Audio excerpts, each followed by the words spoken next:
I don't know if it wasn't really a catalyst moment as much as it was a series of events. I have people all the time now ask me. I'm 45 years old. I'm remarried. I have 4 children. Hmm. We live in an amazing life. God's been really great to us. And people ask me all the time, like, if you could go back in time, what would you change? And I wouldn't change anything, because I think if all of those other things didn't take place, if those other situations weren't my reality, then the reality I live in today wouldn't be my reality either. And so, as I mentioned before, I ran away from home at an early age. I left school at the age of 15, got my GED, and just basically lived on my own for about 3 years until I turned 18. In Texas back then, I don't know the rules now, but in Texas back then, if you were 18, you could rent an apartment. So I rented my first apartment, and in this apartment, I worked during the day as an electrician and as electrician's helper. And so I worked for probably $6.50 an hour, and I worked it from 7:30 in the morning to 3:30 or 4:30 in the afternoon. In Texas, it's 100 degrees outside in the summer. You got to be in the attics of homes. It's probably one of the hottest jobs on the planet, right? Just not a fun job, but it paid the bills. And in the nighttime, when I got off about 5:30 to 10:30, I would go work at a Mexican food restaurant.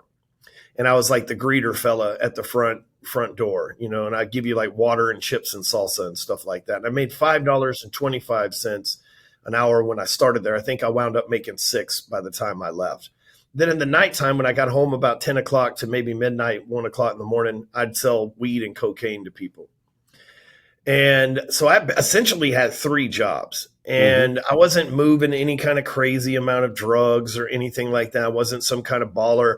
I was just a dude supplementing my income. Back then in the 90s, we didn't have social media and the internet and the things that you can go make money from now. And in my neighborhood, you worked a job, maybe 2 jobs, you sold little drugs or had a little side hustle. And I wasn't old enough to have learned a side hustle at the time. So I sold little drugs to the neighborhood.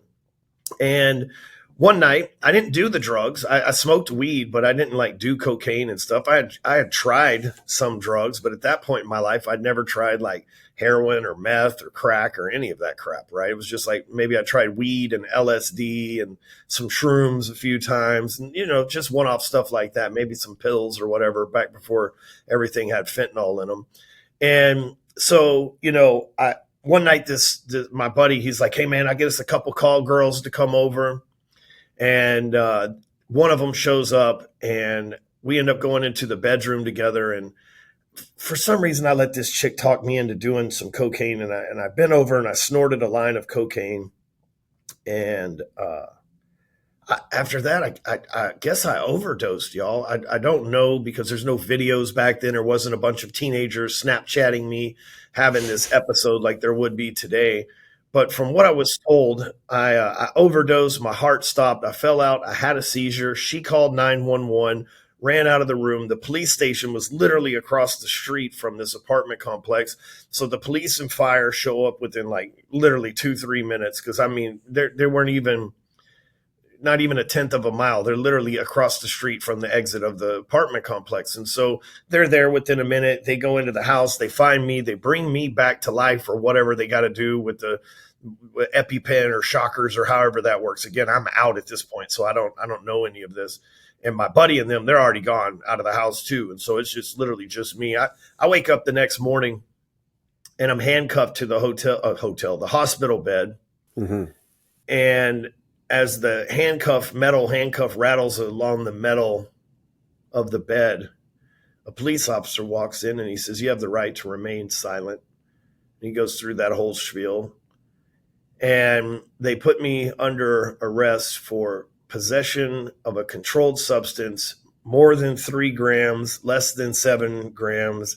And it is a felony 1 because it's with intent to distribute. So they knew I was selling drugs.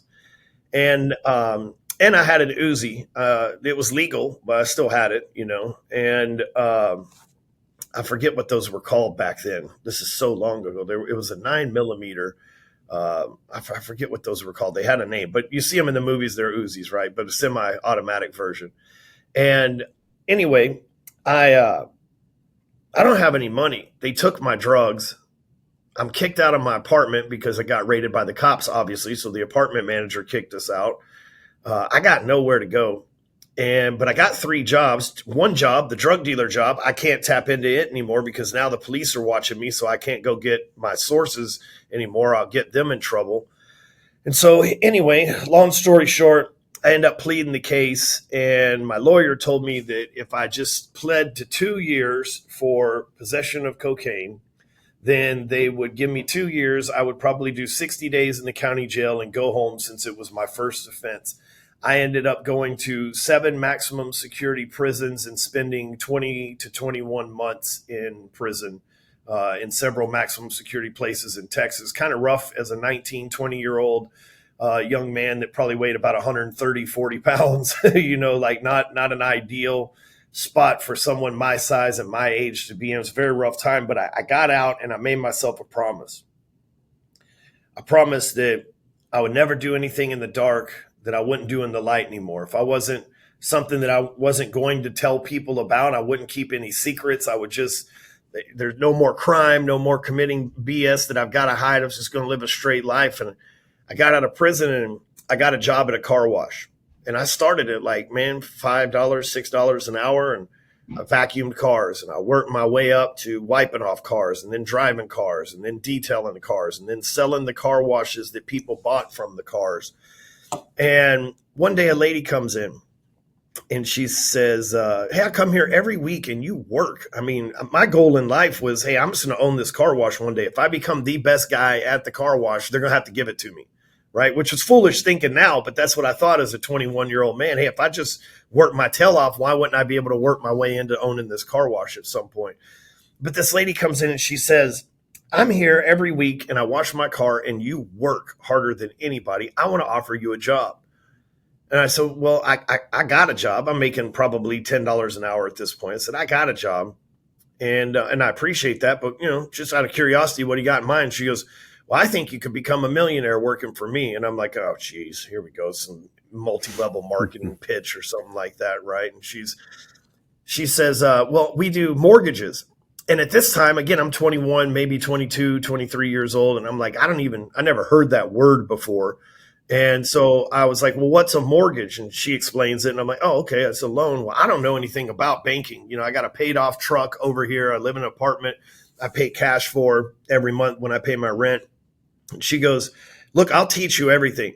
And you got nothing to lose. The car wash will always come and take you back. So the following Monday, I went to work for this lady. And within about 45 days, I had made $30,000, which was about a year of work at the car wash. And so immediately, man, I was hooked. And so I got in there and I started figuring out ways to do more loans. I started going to a lot of seminars and then doing loans for the people at the seminar. So all the people in the audience that are wanting to learn real estate, I would do their loans. I would go network with those people and absolutely crushed it. Looked up 2005 and made over $700,000 that year. I made so much money that I own 32 rent properties, and not like rich houses. We're talking $20,000 to $100,000 homes. But I own 32 properties, got people coming to my house, paying me rent, got people coming to my house, filling out applications for the mortgage business. I learned how to, hack into the bank server from my house so I could work from home and didn't have to drive to the office. And one day the police department thought I was selling drugs because I had a nice house and everything else. They thought I must be up to the same old stuff. Went and got a warrant, kicked in the door of my house. No drugs in the house, but I did have a gun. And in Texas, 5 years after you're released from prison, you can own a gun in your home. Apparently, the FBI, or the ATF rather, does not recognize that state law and supersedes it and says if you're a felon, you can't own a gun, period. So it's kind of like marijuana. If you're in California, you can smoke marijuana. It's totally legal. But if the DEA wants to raid your house because you got weed in it, they can, because federally it's not legal. And so I got caught in that snafu and ended up going to federal prison for 15 months. They tried to give me 20 years in federal prison, but my lawyer I helped get him elected to district attorney of Dallas County. He was the first African American and first Democrat to ever have a judicial spot in the whole entire history of the state of Texas. And he worked out a plea agreement with me and got it down to 15 months. But I walk into this prison, and 15 months later, I walk out and I have zero. I walk in a millionaire, married, life on fire, going to church, and I walk out and I have nothing but a halfway house and a bus ticket waiting for me.